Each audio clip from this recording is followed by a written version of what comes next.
한화는 미국 조선소 인수로 미 해군 무인 함대 시장의 주도권을 잡습니다. 핵심 키워드는 필리조선소, 그리고 전투체계 수직 계열화.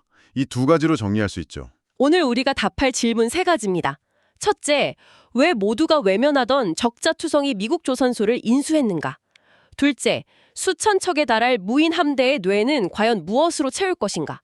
그리고 셋째, 이 거대한 사업에서 진짜 막대한 돈은 어디서 나오는가? 자, 그럼 첫 번째 퍼즐 조각부터 한번 맞춰보죠.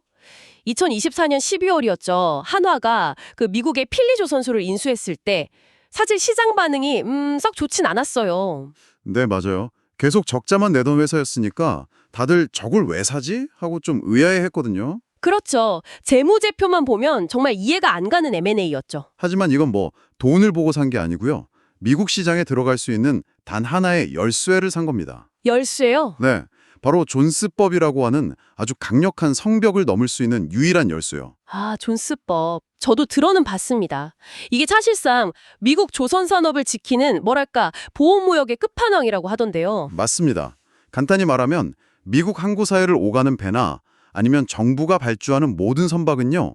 반드시 미국 땅에서 미국 자본으로 미국 노동자가 만들어야 한다 이겁니다. 와, 100년도 더 된 법이라면서요? 네, 그래서 해외 기업이 미 해군 사업에 참여하는 건 사실상 불가능에 가까웠어요.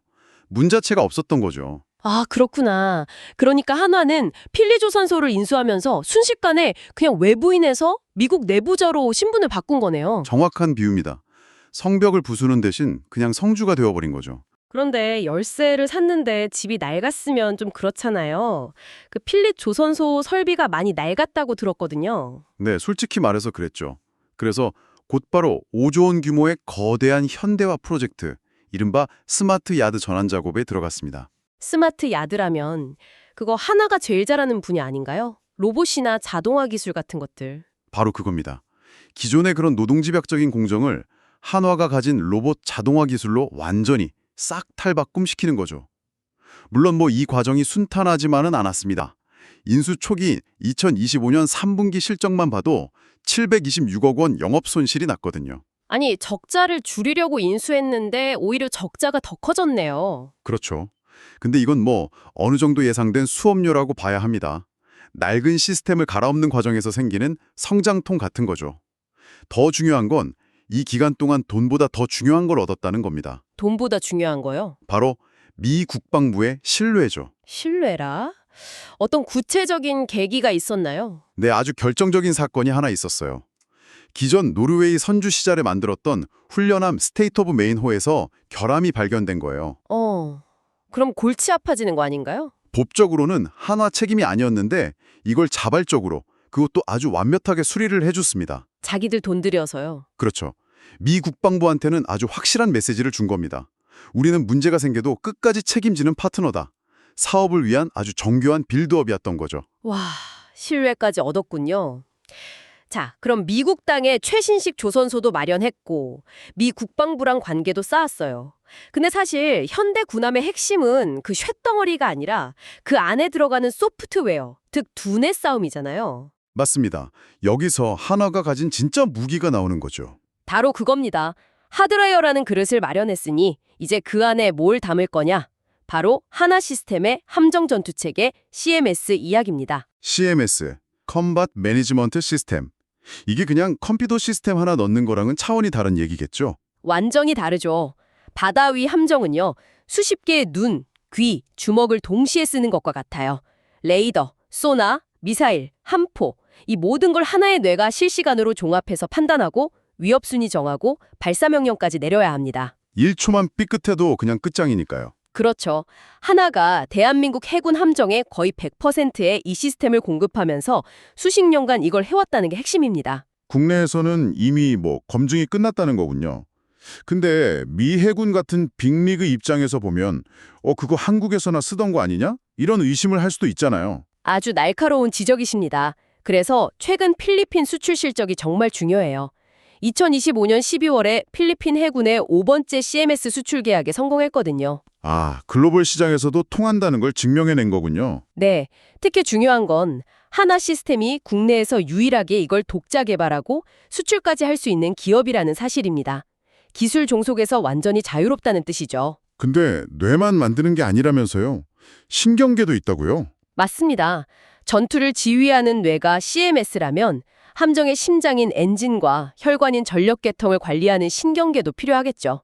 이게 바로 통합기관 제어 체계 ECS입니다. 하나는 이 기술까지 모두 가지고 있습니다. 잠깐만요. 그럼 정리해보면 배껍데기는 한화오션이 만들고 네, 엔진 심장은 화나 에어로스페이스가 공급하고 그 안에 들어갈 두뇌랑 신경망은 화나 시스템이 깐다. 이거 그냥 한 집안에서 북치고 장구치고 다 하는 거네요. 그게 바로 하나가 노리는 수직 계열화의 힘입니다. 애플이 아이폰 만들 때 하드웨어, 소프트웨어 직접 다 설계하는 거랑 똑같아요. 아, 개발 속도도 빠르고 문제 생겨도 책임 소재가 분명하겠네요. 그렇죠.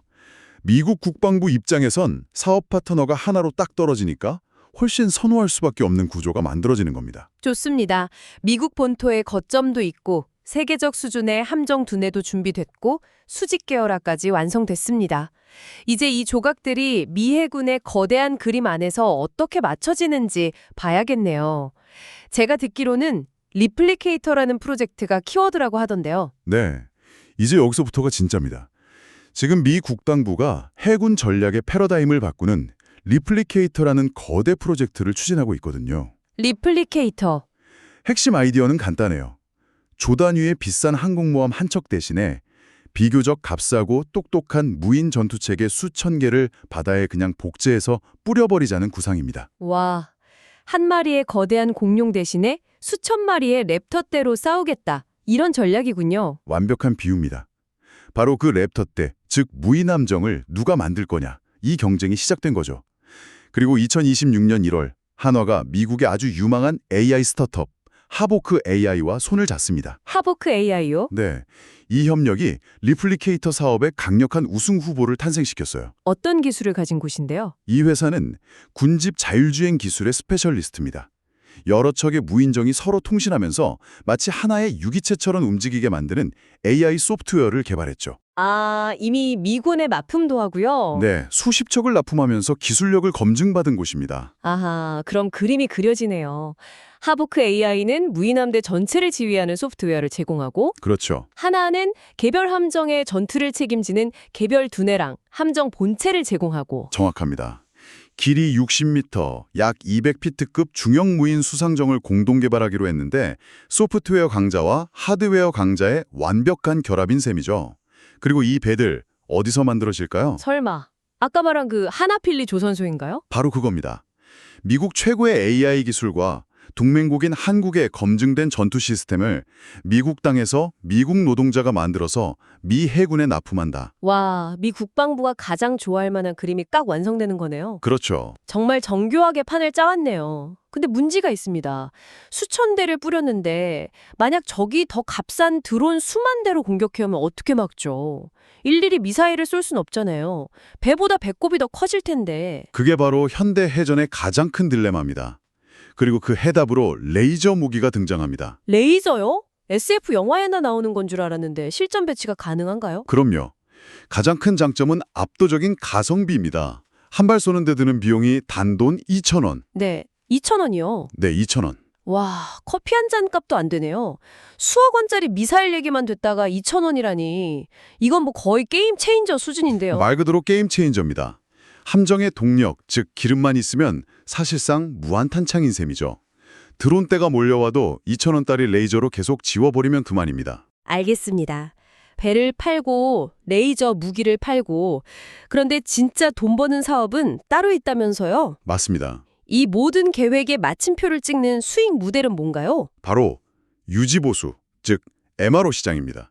MRO요? 함정은 한 번 만들면 수명이 보통 30년이 넘거든요.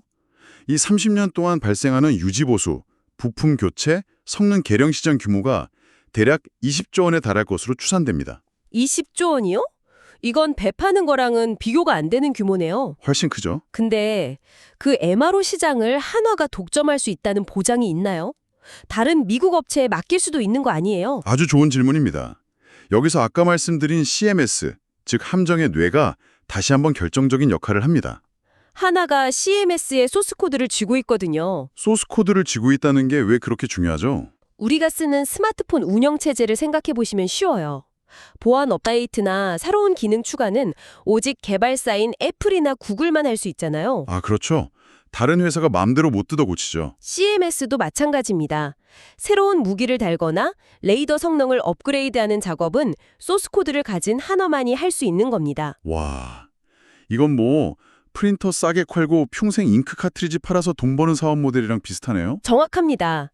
한 번 시스템이 채택되면 누구도 넘볼 수 없는 고마진 독점 시장이 수십 년간 열리는 거죠. 그래서 이걸 K방산의 빨대라고 부르는 거군요. 미국 국방 예산이라는 거대한 젖수에 빨대를 꽂는 전략. 네, 가장 깊숙하고 오래가는 빨대인 셈이죠. 이 모든 계획이 정말 치밀하고 대단하게 들립니다. 하지만 세상에 완벽한 계획은 없겠죠. 이 장밋빛 미래가 실현되기 위해 반드시 넘어야 할 가장 큰 관문은 뭘까요? 리스크 요인을 좀 짚어주시죠. 물론입니다. 반드시 두 가지를 짚고 넘어가야 합니다. 첫째는 기술적인 허들입니다. 기술적인 허들이요? 네, 필리핀 해군에 수출해서 검증됐다고는 하지만 세계 최강인 미 해군의 작전 요구 성능, 그 기준은 차원이 다르거든요. 이 까다로운 기준을 한화의 CMS가 완벽하게 충족시킬 수 있을 것인가? 이게 첫 번째 관문입니다. 그리고 두 번째는요? 두 번째는 더 어렵고 복잡한 정책적인 허들입니다. 미 국방부는 기본적으로 소프트웨어 국산화, 즉 미국산 우선 정책을 강력하게 추진하고 있어요. 아, 그렇죠. 아무래도. 함정의 두뇌라는 가장 민감한 부분을 동맹국 기업에 맡기려면 상상을 초월하는 수준의 보안성 검증을 통과해야 합니다. 이 거대한 벽을 넘을 수 있느냐 없느냐가 사실상 이 모든 계획의 성패를 가를 가장 중요한 변수라고 할 수 있습니다. 그렇군요. 기술력과 신뢰도, 그리고 보이지 않는 정책의 벽까지 모두 넘어야 하는 마지막 관문이 남았네요. 자, 오늘 이야기를 정리해보면 배를 만들고 그 안에 한국산 두뇌를 심고 가성비 최고의 무기까지 달았습니다. 그런데 이 똑똑한 무인정들이 지상 기지국도 없는 망망대해에서 길을 잃지 않고 서로 소통하며 작전을 펼치려면 대체 어떻게 해야 할까요? 지상에서는 방법이 없죠. 결국 하늘에서 길을 열어줘야 합니다. 한화가 우주에 목숨 거는 진짜 이유. 3편에서는 이 수천 척의 무인함대를 하나로 묶을 우주 신경망, 0.25m 초고해상도 위성의 비밀과 한화의 우주 세국 건설기를 본격적으로 파헤쳐 보겠습니다.